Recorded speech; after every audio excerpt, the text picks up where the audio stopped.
Welcome back everyone, I'm Robin from This Blog's Neat, and let's talk about a distillery that I think is doing some really cool things. Let's talk about Matchbook Distilling.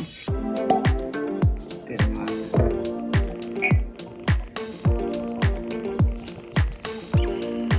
They are a distillery that's located in like the end of Long Island, like the tip of Long Island. They're located in Greenport, New York. Greenport, sorry.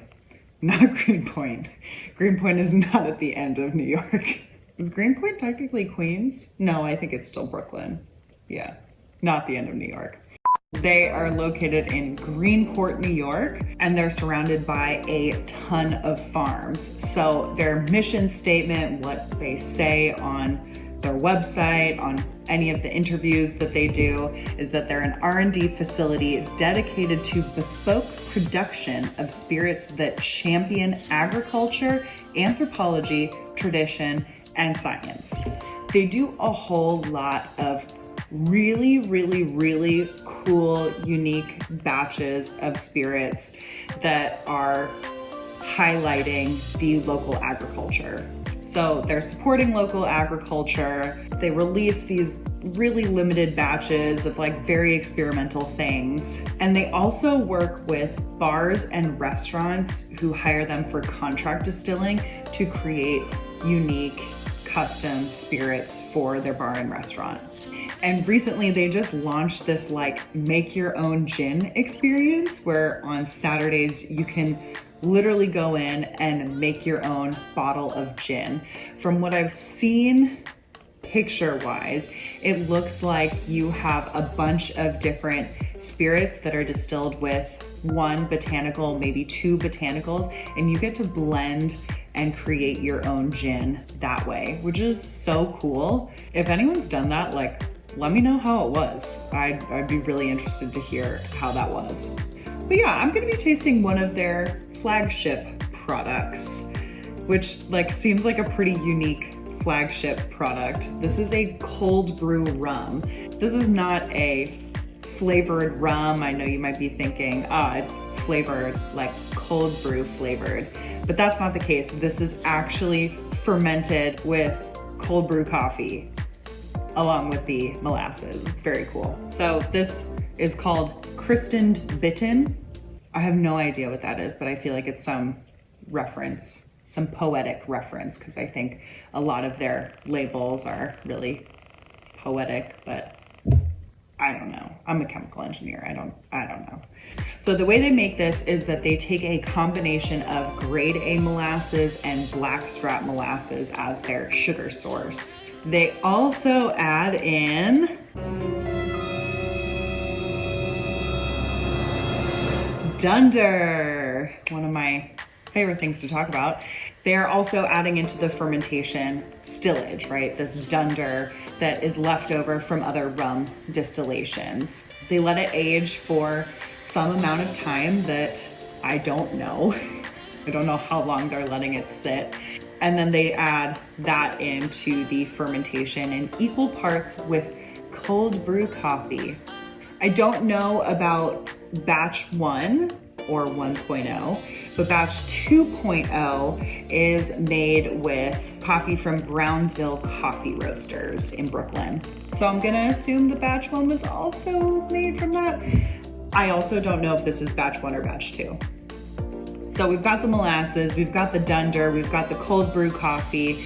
That ferments for about a week. I believe they're adding in yeast for their other rum that doesn't have any cold brew coffee added in. They add in a tropical rum yeast.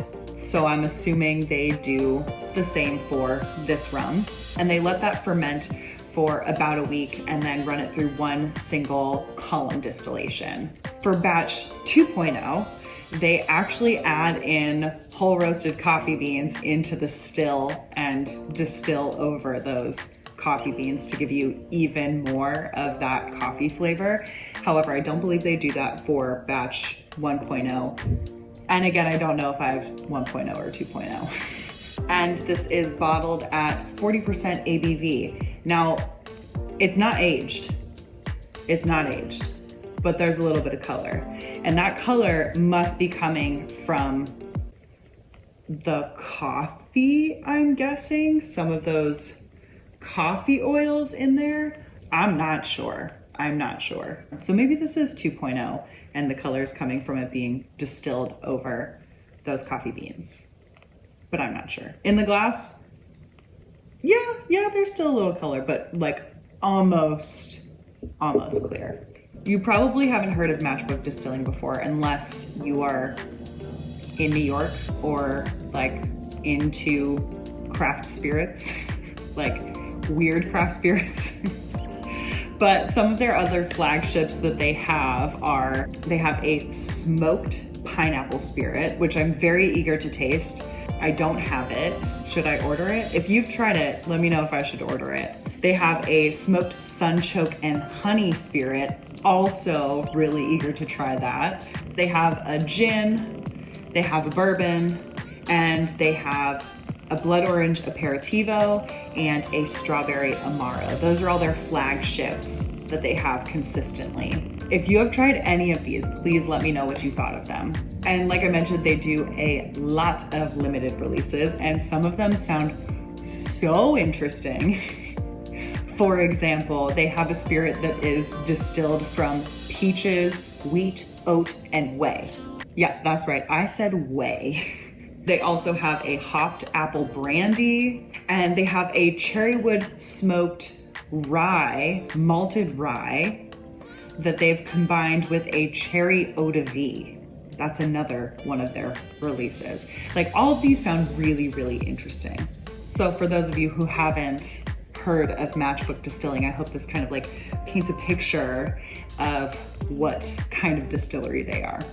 I think they're really cool. If you couldn't tell, I think they're really cool. And this is the first thing that I have bought of theirs, is this Cold Brew Rum. I ordered it through K&L, so if you're in California, they have this Cold Brew Rum there. But yeah, let's taste. But before I taste, I do want to give a huge shout out to the Patreons. Thank you guys so much for helping to support the channel. And if you, the viewer, would also like to support the channel, the typical YouTube things will do. I'd be so happy for you to subscribe to the channel, like this video, watch more of my videos, share my videos with your friends. And I'd be even more appreciative if you join us over on Patreon. I've got a link in the description below. But yeah, let's start with the color. So yeah, like I said, essentially clear. Yeah, that's as close to clear as you can get without being clear. It's like off clear. Right off the bat, this reminds me of mezcal. It's so interesting. So I'm getting a lot of those like herbaceous notes, and it's not like, for those people who think mezcal is just smoky tequila, it is not like one of those mezcals, right? Where it's just like smoky tequila. It's not one of those. It's like a nicely made mezcal that has more of the emphasis on the herbal, vegetal notes. So I'm getting like, well, I'm getting coffee. I am getting coffee. It's got that fun, like, yeah, coffee thing. I bet this was batch 2.0, I bet. But there's also some like green bell pepper, some cucumber. Honestly, for something that's 40% ABV, there's a lot more going on the nose than I would have anticipated, because I'm judgy and see 40% ABV and just think it tastes like water, but no. There's definitely some pepper and like a little bit of like crushed red pepper. And there's a roastiness that reminds me a little bit of like a very dried mulch. There's a lot of green notes. So I'm also getting some like green banana, like way too underripe to eat. This is really fun. Let's go in for a sip. This is fun. There's more fruits on the palate, which is very nice. For 40% ABV, there is just a little bit more heat than I would like, but it's really, really, really not bad. I think knowing that it was 40% ABV, I took a bigger sip. It's really not bad. Any of that tingliness subsides, and it does have a decent mouthfeel, again, for 40% ABV. Like, it's got this nice oily mouthfeel. So the fruits that I'm getting right off the bat, like that green unripe banana has turned into a green plantain. So in the same realm. There's some apricots as well, and maybe some like not dried figs, like fresh figs. So like lighter in flavor, doesn't really scream fruit. There's definitely some black pepper on the palate, and that like thing that like roasty coffee thing is there, but it's not bitter at all. It's not a bitter coffee thing. It's like a nice, just like, I feel like if you were to open up the bag of coffee beans, like fresh, ground, lightly roasted coffee beans, and like, like breathe them in, I feel like that's what I'm getting. The nose is now giving me even more like fun mezcal notes. Like I'm getting this fun like chipotle pepper note, and like jalapeno, no seeds. I can almost like smell like dry gravel, but that sounds weird. That vegetal thing comes forward, but it's now like, take all the peppers that I listed and now just char them on the grill, but they're not, and then peel off the charred bits. It's like super roasty. It's not burnt, it's not bitter. It's like nice and roasty, and I really like this. The nose is giving me mesquite, like mesquite barbecue chips. If you like peated scotches, check this out. If you like rum agricoles, like grassy rums, check this out. Especially if you're a mezcal fan, check this out.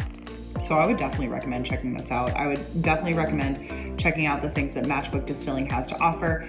Please, if you have tried anything from them, let me know in the comments if you've visited or if you've made your own gin or anything. Like, please let me know. I'd be really interested to hear your experience. And let me know if you enjoyed this video. Give it a thumbs up, and yeah, do all the things. Thank you for watching.